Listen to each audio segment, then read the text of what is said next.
नमस्कार दोस्तों, welcome to my YouTube channel study with Tirupati. और ये है हमारा दूसरा पार्ट। अगर आपने पहला पार्ट इस वीडियो का नहीं देखा है तो आप बहुत बड़ी गलती कर रहे हैं। आप जल्दी जा कर के उसको भाग कर जा कर के देखिए, उसके बाद इस वाले लेक्चर पाइए, क्योंकि हमने धर कमीशन और जेवीपी कमेटी उसमें बहुत ही अच्छे से समझाया है और आपको बताया है किस तरह से स्टार्ट हुआ विभाजन के तौर पर भारतीय राज्य क्षेत्र, और यह बताया है किस तरह से बांटा गया है राज्य क्षेत्रों को। तो इसमें हम फजल अली कमीशन में बताएंगे कि किस तरह से राज्यों का पुनर्गठन अधिनियम आया और किस तरह से राज्यों का पुनर्गठन की मांग उठने लगी देखकर दूसरे राज्यों को। ठीक है, तो चलिए बढ़ते हैं अपने आज के टॉपिक की तरफ बिना किसी देरी किए।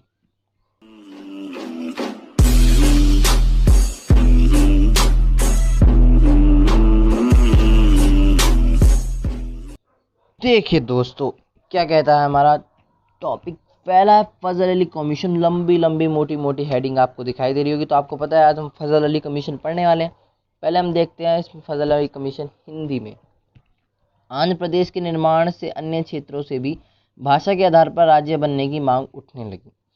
अब लास्ट वीडियो अगर आपने देखी तो आपको अच्छे से समझ में आएगा। आंध्र प्रदेश के निर्माण से, जैसे आपने देखा लास्ट में श्री पोटी श्री रामुलु जी का निधन हो जाता है, उसके कारण जो आंध्र प्रदेश का निर्माण होता है, ठीक है ना, भाषा के आधार पर। तो अब खरबूजे को देखकर खरबूजा रंग बदलता है, आपको पता है अच्छे से इसका मतलब।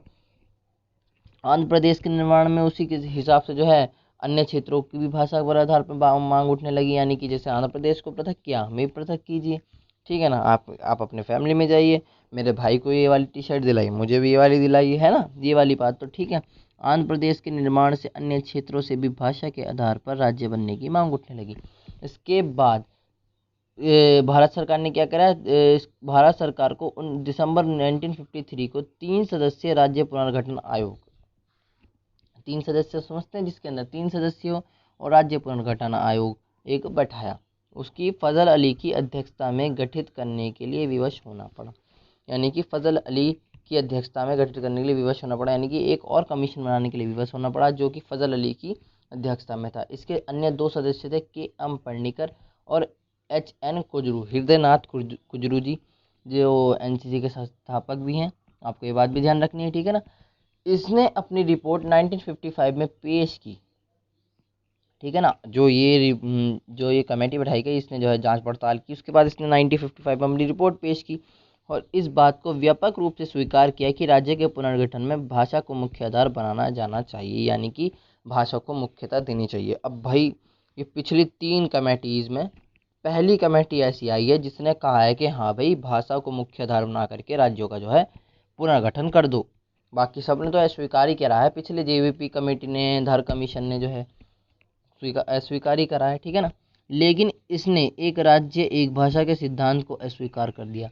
यानी कि एक राज्य है, उसमें एक ही भाषा है, इसके सिद्धांत को अस्वीकार कर दिया। यानी कि इसके कुछ खुद के जो है, क्या कह सकते हैं उसको, ऑब्जेक्टिव्स थे, ठीक है ना। इसका मत था कि किसी भी राजनीतिक इकाई के पुनर्निर्धारण में भारत की एकता को प्रमुखता दी जानी चाहिए। यानी कि भारत में एकता बनी रहे, इस बात को प्रमुखता दी जानी चाहिए, ना कि ये कि उन्हें जो है भाषा के आधार पर, धर्म के आधार पर बांटकर उनके बीच में जो है दरार डाल देनी चाहिए, ठीक है ना। तो चलिए हम आगे देखते हैं। तो समिति ने किसी राज्य पुनर्गठन योजना के लिए 4 बड़े कारकों की पहचान की। यानी कि 4 कारकों उनके सामने आए। देश की एकता एवं सुरक्षा का अनुरक्षण एवं संरक्षण, यानी कि देश को इस तरह बांटा जाए कि उसकी सुरक्षा की भी व्यवस्था हो सके और एकता का भी संरक्षण हो सके। यानी कि एकता में भी कोई दरार ना आए, जैसे हिंदू मुस्लिम दरार आजकल आ जाती है, उस तरह की दरार ना आए। भाषा के आधार पर भी देखिए, भाषीय व सांस्कृतिक एक रूपता, यानी कि सांस्कृतिक और एक रूपता रहनी चाहिए। यानी कि भाषा और सांस्कृतिक, जैसे कि किसी देश की संस्कृति होती है, उसी हिसाब से हमारे तो राज्यों में भी आपने देखा भाषा भी इतनी सारी हैं, और जो है संस्कृतियाँ तो इंडिया में जो है बिल्कुल संस्कृति, इतनी विभिन्न संस्कृतियाँ आप सोच नहीं सकते। साउथ की संस्कृति अलग है, इधर की संस्कृति, पूर्व की, उत्तर की, सब जगह की संस्कृति अलग है। पश्चिम बंगाल की आप देखेंगे बहुत अलग है।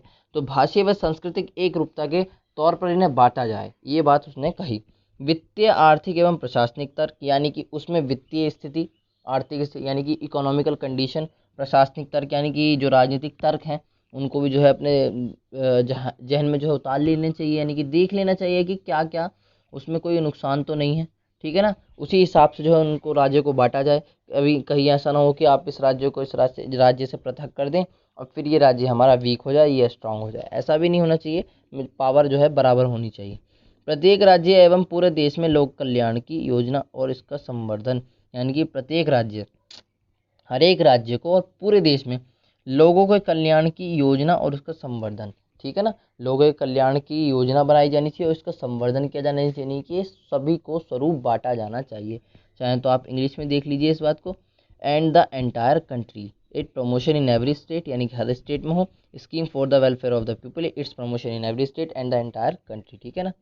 तो बाकी आप अगर इंग्लिश में पढ़ना चाहते हैं तो ये लिखा है, सब इंग्लिश वाले पढ़ लीजिएगा, और हिंदी में वैसे ही मैंने ईजी लैंग्वेज में ये समझाया है, ठीक है ना।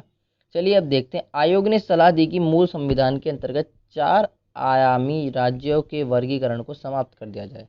यानी कि आपने लास्ट वीडियो में देखा है कि हमारे देश में जो है 1950 में क्या करा था, भाग कै भाग घ भाग घ भाग घ में जो है बांटा था, part A, part B, part C, part D.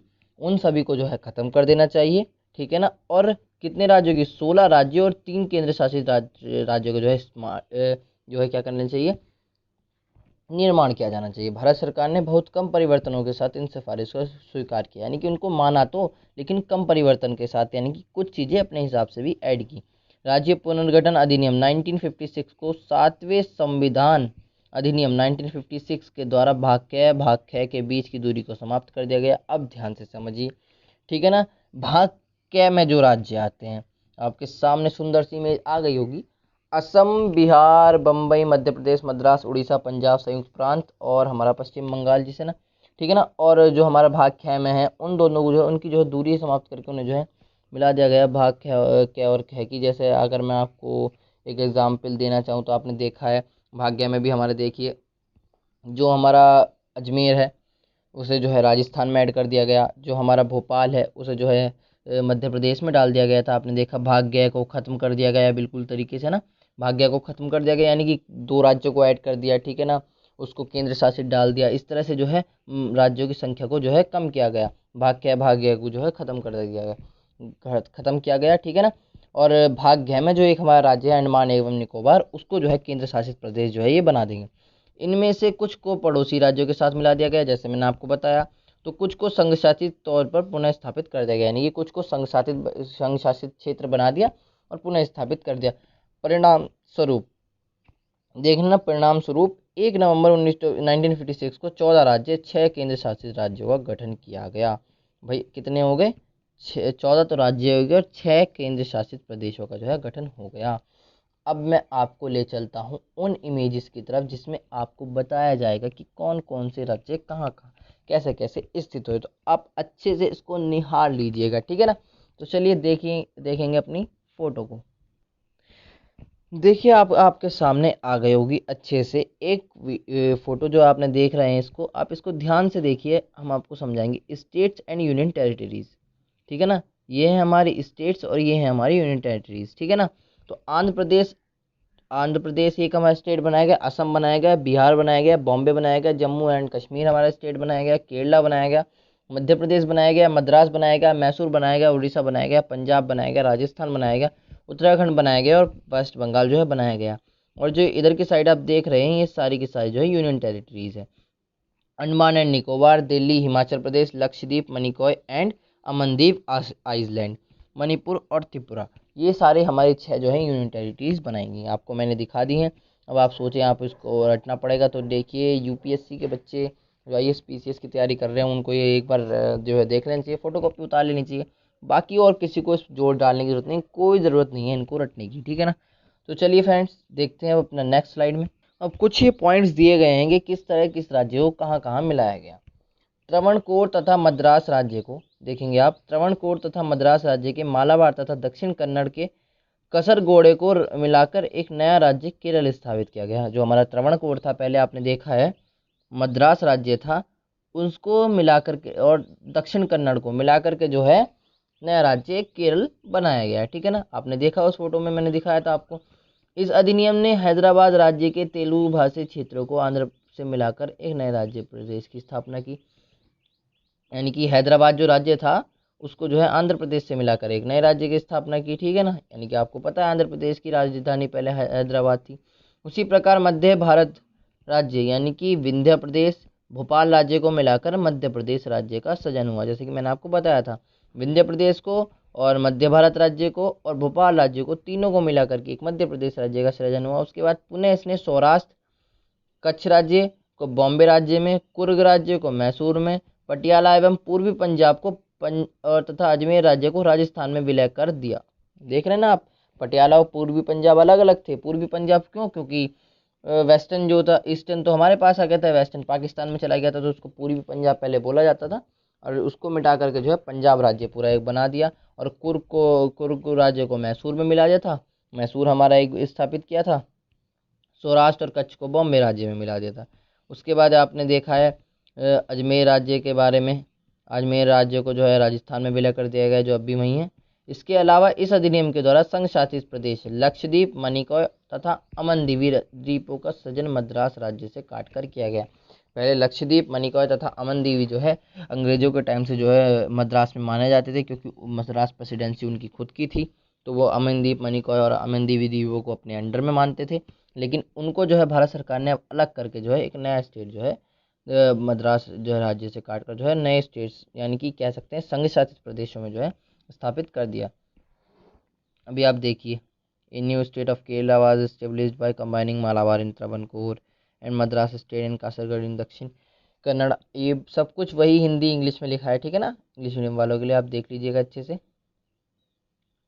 देखिए ये पूरा, और उम्मीद करता हूँ आपने देख लिया होगा। और अगर आपको एक बार फिर देखना है तो ठीक है ना, तो वो मैं स्टेट की लिस्ट भी आपको प्रोवाइड करा दूँगा, ठीक है ना। तो उम्मीद करता हूँ आपको वीडियो बहुत बहुत बहुत बहुत बहुत पसंद आ गई होगी। अगर नहीं भी पसंद आई है तो यार फिर भी थोड़ा सा देख लो, दोबारा रिपीट कर लो, पक्का आ जाएगी, ठीक है ना। वैसे तो पहली बार में आई गई होगी। और अगर आपको पसंद आई है वीडियो तो प्लीज़ लाइक करें, शेयर करें और सब्सक्राइब करें मेरे चैनल को। Very very thanks friends. और पार्ट 3 देखना ना भूलिएगा, अभी आपको रह गया है बाद में, अभी तो 1956 के बाद के जो राज्य बने हैं वो भी देखेंगे, ठीक है। Thank you friends.